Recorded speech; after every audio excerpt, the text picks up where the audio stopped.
Copyright Fair Use Notice titled 17 U.S. Code Section 107 through 118 of the Copyright Law. All media in this video is used for the purposes of review and commentary for fair use. All footage and music and images used belong to their respective copyright owners. All review material is meant for all ages and are looked at from an adult analytical perspective. Viewers under the age of 13 should not watch. Miss. Greetings and salutations, everybody. Paper Fame Kings, and we are here with Paper Fame and our editor Gal. We're not recording reaction right this second, but we are just simply watching Smile Precure. And we are given the scene in episode 2. We're only in episode 2, and she freaking misses. Context, folks, allow me to show you the scene in question.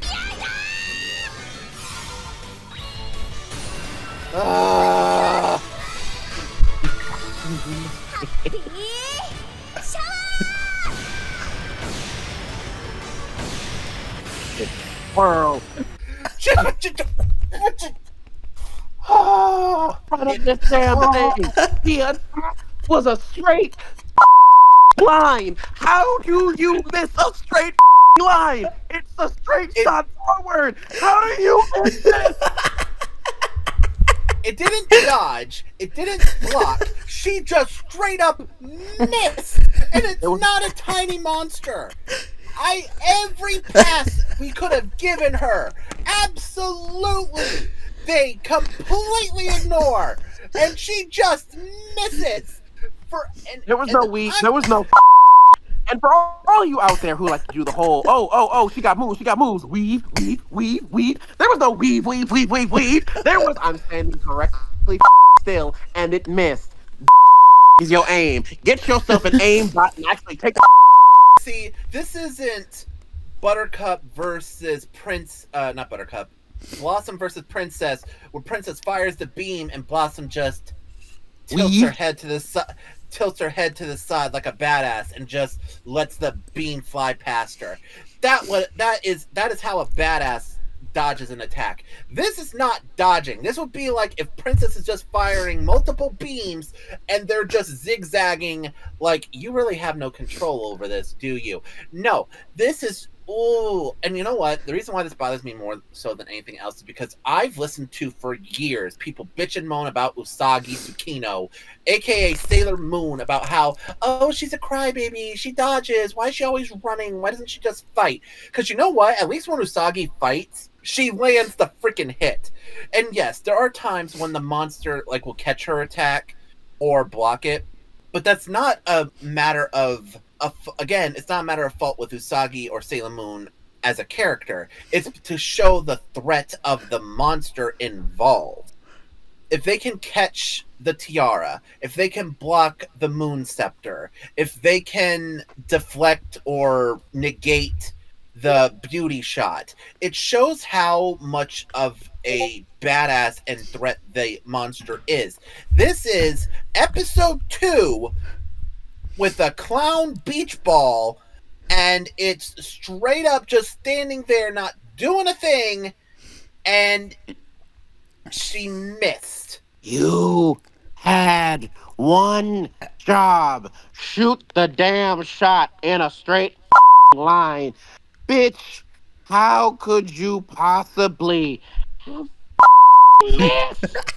It was right there! And unfortunately for Paper and Fame's sanity, Cure Happy it's doesn't... about to get worse. Yeah. Which is why, we were not recording this as an episode reaction. We weren't.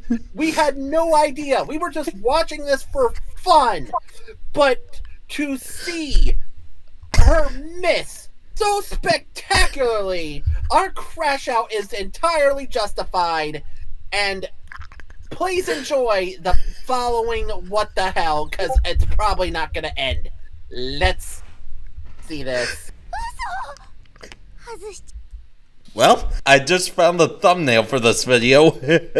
Also, oh right, Because in this Precure, they basically have the miraculous ladybug one-time use of their special move, and then they're out of power shtick, which I would touch base on this more if we were doing an episode reaction. But this is incredibly bad, and to miss on top of it, oh my god. One-time use. Well, Yes, it's one because if you missed it from episode 1, she used it, purified the thing, and she immediately dropped in power. I was saying it's like, okay, that's a really bad idea because Wolfram is still there. She didn't purify Wolfram, and she didn't banish him. He still can eat her. She has no power. She's weakened. But no, Wolfram off. It's like, dude, she's defenseless. Eat her. And if you're saying, well, he shouldn't do that, that's not the honorable thing. He's the big bad wolf. He literally eats the old granny. He literally does. Oh my gosh. for context, and those of you who are following us who are not aware of Precure, he's one of the generals for the season, and probably one of the most, if not the most sexualized character in all of Precure, so tread with caution on that bit. What? What? I warned you. Oh my goodness. Okay. Like I said, she's got one shot, and I'm sure later on they'll probably like rework it. It's like, oh well, she keeps building up the energy, and she keeps believing in herself. She can fire her attack off multiple times. It's like, fine, but this is episode 2. If you know how exhausted you're going to get after using the technique one time. Perfect example. For those of you who've seen Konosuba, this would be like if Megumin used her one-time use of explosion on a mob. You mean like she does And every time? No, she actually saves it because she likes blowing up big, powerful, and large objects. So she wouldn't waste it on a single scrub. She would use it on an army. She would use it on a big bad. She would use it on a giant mecha fortress. She would use it on a castle. Because she even says at one point, after using explosion on a castle over and over and over again, using it on something small isn't as satisfying.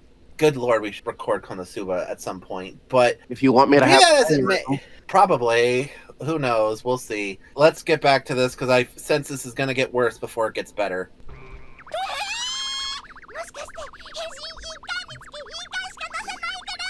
No shit! You didn't realize that from the last time. Apparently. And folks, this is Wolfron. yeah, he's the furry wolf. He's the furry wolf that probably popped up around the time. That probably became popular around the time when this show was airing.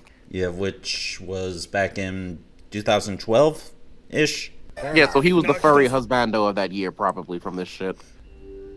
And now here's where I end the recording, since it's gonna turn things around.